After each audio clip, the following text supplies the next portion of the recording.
Assalamualaikum warahmatullahi wabarakatuh. Kali ini kita akan belajar tentang teori himpunan. Tepatnya kita akan belajar pengantar himpunan terlebih dahulu sebelum nanti belajar hal yang lebih lanjut ya. Kita akan mengingat kembali definisi himpunan. Materi ini pernah dipelajari waktu Anda duduk di bangku SMP ataupun SD dulu. Himpunan adalah sekumpulan objek yang diberikan batasan atau dirumuskan secara tegas, sehingga dapat dibedakan antara himpunan satu dengan yang lainnya. Tiap objek atau benda atau simbol membentuk suatu himpunan, maka disebut sebagai elemen atau unsur dari himpunan tersebut. Kemudian bagaimana kita menuliskan sebuah himpunan? Himpunan dituliskan dalam bentuk notasi kurung kurawal semacam ini, di mana anggotanya dituliskan di dalam kurung kurawal tersebut. Kemudian penamaan suatu himpunan menggunakan huruf kapital atau huruf besar. Ada dua cara menuliskan. Pertama dengan cara roster method atau cara tabulasi. Caranya dengan mencantumkan seluruh objeknya. Kemudian yang kedua dengan cara pencirian atau rule method, yaitu dengan menyebutkan karakteristik yang mewakili objek yang menjadi anggota himpunan tersebut. Contoh misalkan dengan cara tabulasi, B itu isinya merah, kuning, hijau. Kalau dengan cara pencirian atau rule method, maka kita akan membuat karakteristik merah, kuning, hijau itu siapa tuh? Oh, X adalah X demikian rupa adalah warna lampu lalu lintas ya. Contohnya begitu. Kemudian jenis himpunan ada beberapa macam. Yang pertama himpunan berhingga dan tak berhingga. Himpunan berhingga itu himpunan yang jumlah atau banyaknya anggotanya dapat dihitung. Sedangkan yang tidak dapat dihitung namanya tak berhingga. Juga ada himpunan kosong, himpunan yang tidak memiliki anggota, simbolnya adalah 0 dicoret begitu, atau kurung kurawal tanpa ada isinya sama sekali. Kemudian ada istilah himpunan semesta atau himpunan bagian. Himpunan semesta adalah himpunan yang memuat seluruh objek yang menjadi perhatian atau pembicaraan kita. Biasa menggunakan notasi U atau S. Kalau U itu mungkin internasional ya, menggunakan kata universal, atau S itu semesta dalam bahasa Indonesianya. Kemudian ada istilah himpunan bagian. Himpunan A itu menjadi himpunan bagian B jika setiap anggota A merupakan anggota B, atau paling tidak sebuah anggota himpunan B itu bukan merupakan anggota himpunan A. Simbolnya seperti ini.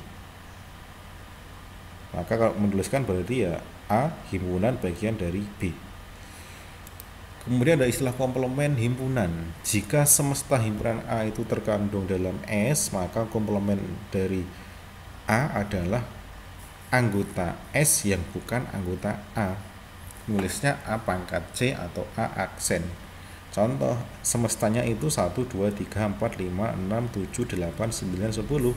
Sementara A itu 1, 2, 3. Berarti A komplemen atau yang bukan A ya anggota S tetapi bukan A, isinya 4, 5, 6, 7, 8, 9, 10. Ada lagi istilah kesamaan dua himpunan. Misalkan kita punya dua himpunan A dan B. Itu dianggap sama manakala setiap anggota A itu juga anggota B, ataupun sebaliknya anggota B juga anggota dari A, maka notasinya A sama dengan B. Contoh A 1, 2, 3, 4, B 4, 3, 2, 1. Meskipun letaknya berbeda tetapi dia isinya kan sama, maka dikatakan A sama dengan B. Berbeda dengan contoh berikutnya, P, A, B, C, dan Q itu A, B, C, D. Meskipun peletakannya hampir sama, A, B, C di depan, tetapi di sini ada D, di mana D itu bukan anggota P, maka dikatakan P tidak sama dengan Q. Nah, untuk mencari banyaknya himpunan bagian dari suatu semesta, kita bisa menggunakan rumus 2 pangkat N. Jika himpunan A itu memiliki banyak anggota sebanyak N, maka himpunan bagian dari A itu sebanyak 2 pangkat N. Contoh misalkan ada himpunan B isinya 1,2, maka banyaknya anggota B ya 2 kan, 1 dan 2 itu. Maka kita bisa menyusun himpunan bagian dari B itu sebanyak 2 pangkat 2. 2 bawah ini adalah rumusnya, sementara 2 atasnya adalah N, di mana N itu banyaknya anggota B. Kalau kita rinci apakah benar isinya itu 2 pangkat 2 atau 4?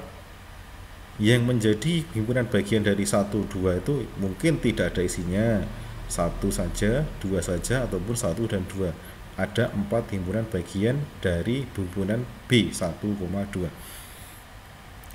Nah, cara menyajikan himpunan mungkin pernah Anda pelajari waktu di SMP itu menggunakan diagram Venn, yaitu diagram yang menunjukkan gambaran suatu himpunan dalam hubungannya dengan himpunan yang lain. Misalkan begini dulu ya, seperti sebuah lingkaran begitu. Nah, di dalamnya ada S, itu berarti semestanya di dalam kotak ini. Lah mengapa tuh kita harus belajar himpunan? Karena teori himpunan merupakan teori paling dasar ketika kita belajar ilmu matematika. Utamanya dalam matematika modern yang menjadi dasar berpikir atau dasar kita untuk belajar lebih lanjut bukan berhitung, tetapi bagaimana kita paham tentang teori himpunan dan logika nantinya. Itu menjadi dasar terlebih ketika dikaitkan dengan bidang-bidang IT informatika. Anda akan banyak berkutat dengan himpunan dan logika.